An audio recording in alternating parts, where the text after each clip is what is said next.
So I've started telling people that I'm going to move to teach English overseas. And the number one question that I always get asked is, why South Korea?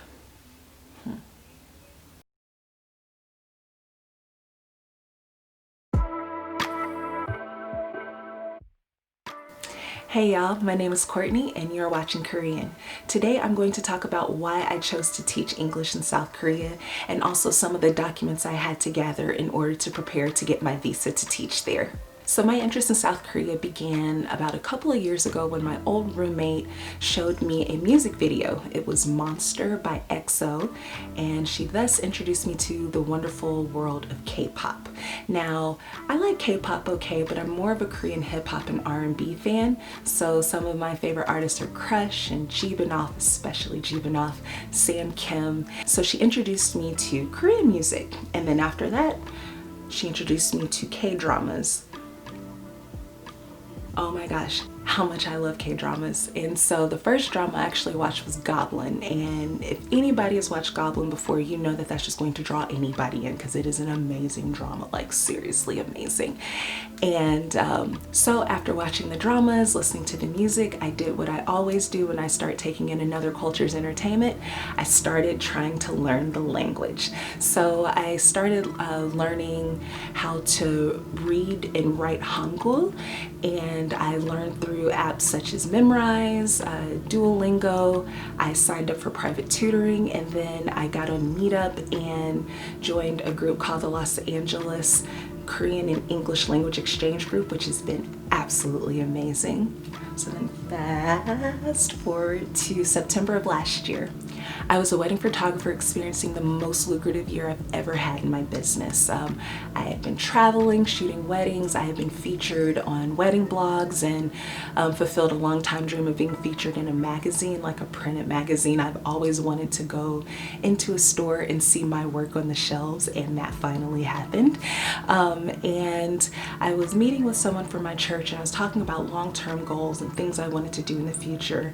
And wedding photography was actually not it. I really love photography, but it was not something that I saw myself doing long term. And so the person I was meeting with, I told her, I was like, you know, I've always had a thing for teaching. I've just never pursued it before. And she was like, well, why aren't you? And then I was like, because I'm doing wedding photography. But the more I was thinking about it, I was like, wait, why am I not doing it? If I like teaching and I don't want to do weddings for the rest of my life, well, what am I doing here? Then I left that meeting kind of thinking like, what do you know? That would be kind of cool, teaching abroad. And so I started doing some research, thinking about the conversation we had about teaching. And then I was also thinking about the fact that I've been wanting to move out of the country for a while. Ever since I returned from London in 2016, I've been wanting to leave again.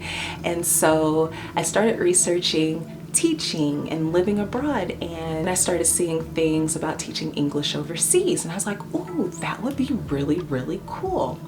And so when I was looking up, I saw that South Korea was actually a very popular destination for English teachers. And as soon as I saw them, like, oh my gosh, that would be perfect. I'm already learning the language, I really like the culture, and so this seemed like a natural fit. So I started doing some research to see what I would need to teach in South Korea. These are the things that I needed. One, I needed to have a bachelor's degree. I know that there's some programs in South Korea that accept an associate's degree, but for most public schools and Hagwons, they require a bachelor's degree. The next thing I saw that I needed was a TEFL certification. I had never heard of a TEFL certification before, but as soon as I was doing my research, I signed up with the International TEFL Academy, and it was an awesome experience. I highly recommend International TEFL Academy. They provide job placement resources, advising, and it was just overall a really great experience for me. And I wanted to make sure I signed up with an institution that I knew that was accredited and provided everything I would need in order to be placed, and International TEFL Academy was definitely it. And then the next thing I needed was my resume. I had a resume that wasn't all that great. So my advisors at the International TEFL Academy actually went through and helped me completely redo my resume. After that, I contacted a recruiter, and the recruiter that actually got me placed in my current position was Teach ESL Korea, and they're very, very good at what they do with getting teachers placed. And after my conversation with Dan from Teach ESL Korea, I was able to start gathering all the documents I needed in order to be ready to apply for jobs when the time came. So the documents that I needed to get were sealed official transcripts from my university. I needed my apostilled FBI background check. Now this part of the process took the longest. Getting my background check didn't take that long. It took only a couple of days, and I sent it through an FBI channeler called National Background Check Inc.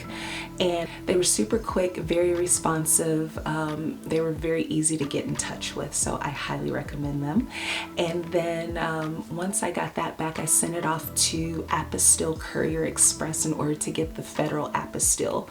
I had always been told that the federal apostille is what you need for your FBI background check, but because of COVID, I had been hearing that they're allowing state level apostilles, but I'm not sure about that. So I'm just going to tell you about the federal apostille process. Normally, it usually takes about a couple of weeks to get it done, but because of the pandemic, it took me about 9 weeks for me to get mine back. So getting your FBI check and apostille does take the longest, but you have to know when to time it to get it, because it only lasts for 6 months. So you kind of got to time it well, because if you let it expire, you have to go through the whole process of ordering another one and paying for it again.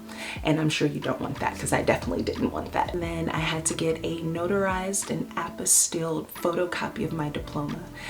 With that photocopy, I just scanned my diploma, got the copy, went to a notary, and then walked over to the Secretary of State building in downtown LA to get it apostilled. Like, that process only took like 30 minutes. So it was super, super quick.